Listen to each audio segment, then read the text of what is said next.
இப்போ princess cut வந்து stitch பண்ண ஆரம்பிக்கலாம். இப்போ பேப்பர் கேன்வாஸ் இருக்குது பார்த்தீங்களா, அதில் வந்து நான் நெக் பேட்டர்ன் வந்து கொஞ்சம் ரவுண்ட் நெக்காக நான் மார்க் பண்ணியிருந்தேன் கட் பண்ணும்போது. இதில் கொஞ்சம் வந்து டிசைன் பண்ணலான்னு இருக்கேன். ஸோ நெக்கோட அவுட்லைன் மட்டும்தான் நான் வந்து வேறு மாதிரி ஷேப் வந்து நான் கொடுக்குறேன். நெக்கோட ரெடி அளவு 2.25, உயரம் ரெடி அளவு 5.25. ப்ளவுஸில் என்ன நான் கட்டிங்கில் மார்க் பண்ணியிருந்தேனோ அதே மாதிரி தான் கீழே வந்து நான் பாக்ஸ் மாதிரி போட்டுட்டு ரவுண்ட் ஷேப் வந்து நான் கட் பண்ணும்போது காமிச்சிருந்தேன். ஸோ இதில் வந்து ரவுண்ட் ஷேப் இல்லாமல் கொஞ்சம் வந்து டிஃப்ரெண்ட்டாக வந்து நெக்லைன் வந்து நான் ட்ரா பண்ணியிருக்கேன். அவ்வளோதான். ரவுண்ட் நெக்கு எந்த நெக் வேணாலும் நம்ம போட்டுக்கலாம். ஏன்னா பேக் சைடு நமக்கு எப்படி நெக் வந்து டிசைன் பண்ணுவோமோ ஸோ அதே மாதிரி தான் ஃப்ரண்ட் பக்கமும் நான் இப்போ வந்து மார்க் பண்ணியிருக்கேன். பேக்கில் வந்து ரவுண்ட் நெக் தான் நான் வந்து வச்சுருக்கேன். ஃப்ரண்ட்டில் மட்டும்தான் நெக்கை வந்து நான் மாற்றிருக்கேன். சரிங்களா? இப்போ 2 பக்கமும் ட்ரேஸ் எடுத்தாச்சு. இதை எடுத்து நம்ம கிளாத்தில் வந்து அயன் பண்ணிக்கலாம். இப்போ அயன் பண்ணும்போது பார்த்தீங்கன்னா நீங்கள் அயன் பண்ணிக்கலாம், இல்லை அப்படின்னா நீங்கள் ஸ்டிச் பண்ணிக்கூட ஸ்டிச் பண்ணிக்கலாம். இப்போ சுற்றிலும் வந்து ஒரு 1/2 இன்ச் இருக்கிற மாதிரி நெக்லைனுக்கு அவுட்டரில் கேன்வாஸ் வந்து நான் கட் பண்ணி எடுத்துக்கிட்டேன். இப்போ இதை வந்து ஒரு லைனிங் கிளாத்தில் வந்து நம்ம அயன் பண்ணுறதாலும் அயன் பண்ணிக்கலாம். நான் அயன் பண்ணலை, ஜஸ்ட்டு வந்து நான் ஒரு ஓரத்தில் அப்படியே வந்து நான் தையல் வந்து நான் போட்டுக்கிறேன். அவ்வளோதான். நீங்கள் மார்க் பேப்பர் கேன்வாஸில் வந்து வரையும் போதே நீங்கள் அந்த பசை இருக்கிற பக்கம் வரையக்கூடாது, கம் இருக்கிற பக்கம் வரையக்கூடாது. பேப்பர் மாதிரி இருக்கும், சொர சொரன்னு இருக்கும். அந்த பக்கம் தான் வந்து நீங்கள் ஸ்கெட்சில் வந்து நீங்கள் யூஸ் பண்ணி வரையணும். இல்லை அப்படின்னா மறுபடியும் இந்த சைடு நம்ம அயன் பண்ணும்போது நமக்கு அந்த மார்க்கிங் வந்து தெரியாமல் போயிடும். இப்போ சென்டரை வந்து நம்ம அர்க்காத் பண்ணிக்கலாம். அர்க்காத் பண்ணிவிட்டு 1/4 இன்ச்சு கிளாத்து விட்டுட்டு இந்த கேன்வாஸ் மேலேயே வச்சு நான் தையல் போட்டுக்கிறேன். இந்த நெக்கு மட்டும்தான் அப்படிங்கிறனால நான் அயன் பண்ணலை. உங்களுக்கு வேணும்னா நீங்கள் அயன் பண்ணிக்கலாம். நான் ஓரத்தை சுற்றிலும் வந்து 1/4 இன்ச்சு துணி விட்டுருந்தேன் இல்லையா, அந்த 1/4 இன்ச்சு துணி அப்படியே வந்து கேன்வாஸ் சுற்றிலும் மடித்து நான் ஒரு தையல் போட்டுக்கிறேன். தையல் போடும்போது கேன்வாஸ் வந்து சுருண்டு வந்துடக்கூடாது.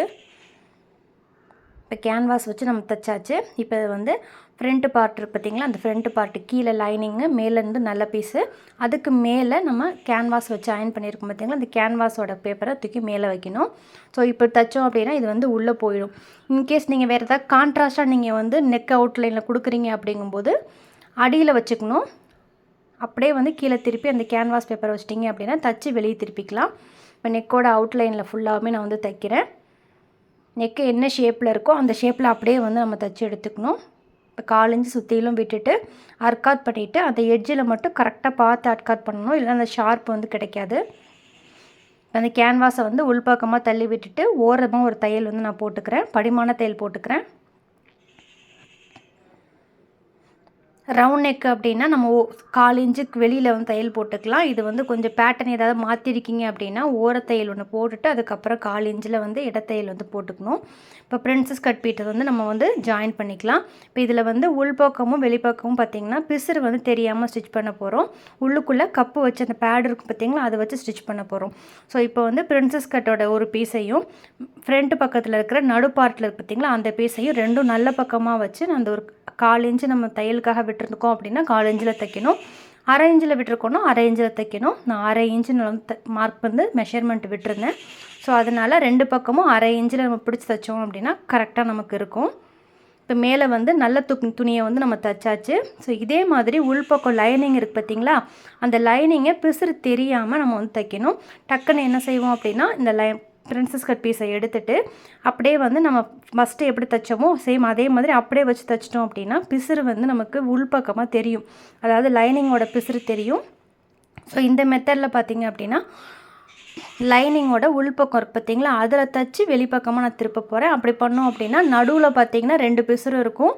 மேலேயும் அடியிலையும் உள்பக்கம் ராங் சைடில் பார்த்திங்கனாலும் ஃபினிஷிங் வந்து நிறைய கரெக்டாக இருக்கும். இல்லைனா பிசுறு இருந்துச்சு அப்படின்னா ஓவர்லாக் போடுற மாதிரி இருக்கும்.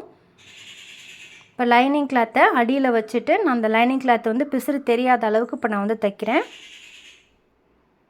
தைக்கும்போது அந்த பிரின்சஸ் கட் பீஸை வந்து இழுக்கக்கூடாது. இழுத்திங்க அப்படின்னா அந்த கப் ஷேப் வந்து கிராஸாக கொஞ்சம் துணி வந்து தூக்கிட்டு இருக்க மாதிரி இருக்கும். ஸோ அதனால் நீங்கள் வந்து பிரின்சஸ் கட்டு ஸ்டிச் பண்ணும்போது மட்டும் இழுக்கவே கூடாது.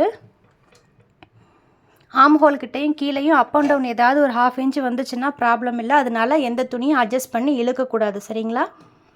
இப்போ சேம் இதே மெத்தடில் இன்னொரு பக்கமும் நம்ம வந்து பிரின்சஸ் கட்டை வந்து ஜாயின் பண்ணிக்கலாம். இப்போ பார்த்தா தெரியுதா உங்களுக்கு, அந்த பிரின்சஸ் கட் ஜாயின் பண்ண இடத்துல பிசுறு எதுவுமே இருக்காது. இப்போ சேம் இதே மாதிரி இந்த பக்கமும் வந்து நான் ஜாயின் பண்ணிக்கிறேன். நம்ம கட் பண்ணும்போதே ஃப்ரண்ட் பார்ட் வந்து ஒரு 1/2 இன்ச்சு எக்ஸ்ட்ரா தான் விட்டு கட் பண்ணியிருப்போம். ஸோ அதனால் எந்த துணி அப் அண்ட் டவுன் வந்துச்சுனாலும் அதை போட்டு இழுக்கக்கூடாது. அது எப்படி இருக்கோ அப்படியே ஸ்மூத்தாக விட்டு தைச்சிருங்க. நம்ம எக்ஸ்ட்ரா தான் ஒரு 1/2 இன்ச்சு விட்டுருப்போம். நம்ம பேக் பார்ட்டை வச்சு ஜாயின் பண்ணும்போது அந்த எக்ஸ்ட்ரா பீஸை வந்து கட் பண்ணி எடுத்துடலாம். இப்போ நான் நம்ம மார்க் பண்ணியிருக்க பிரின்சஸ் கட் வந்து கரெக்டாக நம்ம தைச்சிருக்கோமா அப்படின்னு செக் பண்ணி காட்டுறேன் பாருங்கள். சென்டர் மார்க் பண்ணிவிட்டு கீழே இந்த இடுப்புக்கிட்டையும் செஸ்ட்டில் நடு பாயிண்ட் இருக்குது பார்த்திங்களா, அதுலேயும் வச்சு நான் செக் பண்ணி பார்க்குறேன். நமக்கு தைச்ச இடம் வந்து கரெக்டாக இருக்குது. தைச்ச மெஷர்மெண்ட்டு சீம் அலவன்ஸ் விட்டுருந்ததும் நமக்கு கரெக்டாக இருக்குது. இப்போ வந்து நம்ம வந்து அந்த பேட் வந்து ஃபிக்ஸ் பண்ண போகிறோம். அது ஃபிக்ஸ் பண்ணுறதுக்கு முன்னாடி ஷோல்டரோட ரெடி அளவுலேருந்து அந்த சென்டரில் நம்ம பிரின்சஸ் கட்டு தைச்சிருக்கோம் பார்த்திங்களா, அந்த இடத்துல வந்து ஒரு மார்க் பண்ணிக்கிறேன். ஸோ அந்த இடத்துல தான் நமக்கு அந்த பஸ்ட்டோட பாயிண்ட் வரும். அங்கே தான் நம்ம வந்து அந்த பேடு வச்சு ஃபிக்ஸ் பண்ணணும். நீங்கள் கொஞ்சம் கீழே இறக்கிட்டீங்க அப்படின்னாலும் கப் ஷேப் வந்து கீழே இறங்கிடும். மேலே தூக்குனீங்க அப்படின்னா ரொம்ப வந்து அசிங்கமாக போயிடும். ஸோ அதனால் நீங்கள் வந்து அதை செக் பண்ணிவிட்டு அந்த மிட் பாயிண்ட்டை பார்த்துட்டு மார்க் பண்ணிவிட்டு அதுக்கப்புறமா அந்த பேட் வச்சு ஃபிக்ஸ் பண்ணணும். நான் இப்போ வந்து 34 இன்ச்சில் அந்த சுற்றளவு இருக்கிற மாதிரி நான் வந்து கப் ஷேப் வந்து வாங்கியிருக்கேன். ஸோ இதை வந்து மடிச்சுட்டு மிட் பாயிண்ட்டை வந்து இதுலேயும் நம்ம வந்து எடுத்துக்கணும். எடுத்துகிட்டு உங்களுக்கு அந்த மார்க் பண்ணியிருக்கோம் பார்த்திங்களா அந்த 9 இன்ச்சு, அந்த 9 இன்ச்சுலையும் இதோட சென்டரும் இருக்கிற மாதிரி வச்சு அழுத்தி பிடிச்சிட்டு அப்படியே நம்ம வந்து இதை தைச்சிக்கணும். தைக்கும்போது ஃபுல்லாக சுற்றி தைக்கணும் அப்படின்ட்டு அவசியம் கிடையாது. சென்டரில் மட்டும் தைச்சா போதும். ஒரு சிலவங்க கேட்டாங்க அப்படின்னா எனக்கு அந்த ஸ்பாஞ்சு வந்து நகர்ந்துருது, வாஷ் பண்ணும்போது கொஞ்சம் சுருங்கி போகிற மாதிரி இருக்குதுன்னு சொன்னாங்க அப்படின்னா நீங்கள் சுற்றிலும் வந்து ஒரு தையல் போட்டுக்கலாம். அதாவது லைனிங் கிளாத்து மேலே அப்படியே வச்சுட்டு சென்டரில் தைச்சிட்டு சுற்றிலும் வந்து அந்த கப் ஷேப் அந்த பேடோட சுற்றிலும் வந்து லைனிங் கிளாத்தோடு வச்சு தைச்சி பதிச்சிக்கலாம். ஸோ இந்த பக்கமும் பார்த்திங்க அப்படின்னா அதே மாதிரி நான் வந்து ஸ்டிச் பண்ணுறேன். நம்ம கப்பு வச்ச பிறகு பார்த்திங்க அப்படின்னா சென்டரில் வந்து துணி வந்து கம்மியாக தான் இருக்கும். இன்னும் ரொம்ப கம்மியாக இருக்குது அப்படின்ட்டு நினைக்க வேணாம். நம்ம வந்து சென்டர் வந்து பஸ்ட்டு பாயிண்ட்டு மார்க் பண்ணது கரெக்டாக அங்கே தான் இருக்கும். நமக்கு அந்த டிஸ்டன்ஸ் பார்த்திங்க அப்படின்னா 3.5 இன்ச்சு. நீங்கள் எந்த அளவுக்கு நீங்கள் இந்த பஸ்ட்லேருந்து இந்த கொக்கி போடுற இடத்துல எந்த இடத்துல நீங்கள் அளக்குறீங்களோ அது வந்து கரெக்டாக தான் உங்களுக்கு செட் ஆகும். சரிங்களா? இப்போ எக்ஸ்ட்ரா அந்த நூலெலாம் வந்து கட் பண்ணிவிட்டு பிரின்சஸ் கட் வந்து நம்ம அந்த கப்பு வந்து பதிச்சாச்சு. இப்போ இதுக்கு மேலே பார்த்தீங்க அப்படின்னா மெயின் கிளாத்தோட வச்சு ஜாயின் பண்ணணும். மெயின் கிளாத்தில் நான் வந்து அந்த பிரின்சஸ் கட் அந்த கப் ஷேப் வந்து தைக்கல, லைனிங் கிளாத்தில் தான் வந்து தையல் போட்டிருக்கேன். இப்போ டிரான்ஸ்பரண்ட்டாக தெரியுது அப்படிங்கிறதுனால நான் உள்ளுக்குள்ளே வந்து ஒரு லைனிங் கொடுத்துக்கிறேன். எனக்கு வந்து பிளாக் கலரில் இந்த பேடு பார்த்திங்க அப்படின்னா ஸ்கின் கலரு, பிளாக்கு, ஒயிட் இது மாதிரி 3 வேறு கலரில் வந்து கிடைக்கிது. எனக்கு வந்து பிளாக் கலர் எதுவும் கிடைக்கல, ஒயிட்டில் தான் இருந்துச்சு. ஸோ இது கிளாத்து வந்து மெட்டீரியல் ரொம்ப டிரான்ஸ்பரண்ட்டாக இருந்ததுனால நான் இன்னொரு லைனிங் கிளாத் வந்து உள்ளுக்குள்ள விட்டு அட்டாச் பண்ணிக்கிறேன். இப்போ ஜாயின் பண்ணும்போது இந்த கப் ஷேப் வச்சு நம்ம பேடு வச்சு ஃபிக்ஸ் பண்ணும்போது அந்த கப்புக்கு தகுந்த லூஸை வந்து நம்ம அதில் விட்டுறணும். இல்லைன்னு வச்சுக்கோங்களேன், நம்ம வந்து பிடிச்சி இழுத்து தைச்சோம் அப்படின்னா நம்ம ப்ளவுஸு போட்ட பிறகு கப் ஷேப் வந்து கரெக்டாக இருக்கும். அந்த முன்பக்கம் மெயின் கிளாத் இருக்குது பார்த்திங்களா, அது பிடிச்சி அங்கேயும் இங்கேயும் பிடிச்சி இழுத்துட்டு இருக்க மாதிரி இருக்கும். ஸோ அதனால் 2 கப் ஷேப்பையும் கையை வச்சு நல்லா அமுத்தி பிடிச்சி அது தகுந்த மாதிரி லூஸ் விட்டுட்டு நீங்கள் குண்டூசி வச்சு பின் பண்ணிவிட்டு அதுக்கப்புறமா வந்து தைக்கிறதுக்கு ஸ்டார்ட் பண்ணிக்கோங்க. இப்போ ஃபுல்லாக வந்து நம்ம தைச்சாச்சு. கப் சைஸுக்கு தகுந்த லூஸும் நம்ம வந்து கிளாத்தில் விட்டாச்சு. இதுக்கப்புறம் சுற்றிலும் வந்து நம்ம தையல் போட்டிருந்தோம் பார்த்திங்களா, அந்த கிளாத்தை 2ஐயும் வச்சு தைச்சிட்டு எக்ஸ்ட்ரா கிளாத்தெல்லாம் கட் பண்ணி எடுத்துக்கலாம். இப்போ பிரின்சஸ் கட்டில் நம்ம பேடு வச்சு ஃபிக்ஸ் பண்ணியாச்சு. இப்போ நமக்கு சுற்றளவு வந்து கரெக்டாக இருக்குமா அப்படின்னு டவுட்டு வரும். ஸோ அதையும் உங்களுக்கு நான் செக் பண்ணி காட்டுறேன். இப்போ சென்டரில் இடுப்புக்கும் மேலேயும் மார்க் பண்ணிவிட்டு நம்மளோட செஸ்ட் ரவுண்டு 9.5 இன்ச்சு நான் மார்க் பண்ணிட்டேன். கீழே இடுப்பு சுற்றளவு 7 இன்ச்சு. இப்போ உங்களுக்கு புரிஞ்சிருக்கும்னு நினைக்கிறேன். கட்டிங்கில் உங்களுக்கு டவுட் இருந்திருக்கலாம். இப்போ ஸ்டிச் பண்ணும்போது உங்களுக்கு எவ்வளோ பாருங்கள் துணி வந்து கரெக்டாக இருக்குது. ஸோ பிரின்சஸ் கட் அப்படிங்கும்போதே நமக்கு அந்த துணி வந்து பத்துமாங்கிற டவுட் இருக்கும். ஸோ இப்போ பாருங்கள், கீழேயும் மேலேயும் நம்ம விட்டுருந்த அதே சீம் அலவன்ஸ் கரெக்டாக நமக்கு இருக்குது. இப்போ இந்த சைடும் மார்க் பண்ணி காட்டுறேன் பாருங்கள். கீழே இடுப்பு சுற்றளவும் செஸ்ட் ரவுண்டும் மார்க் பண்ணியிருக்கேன்.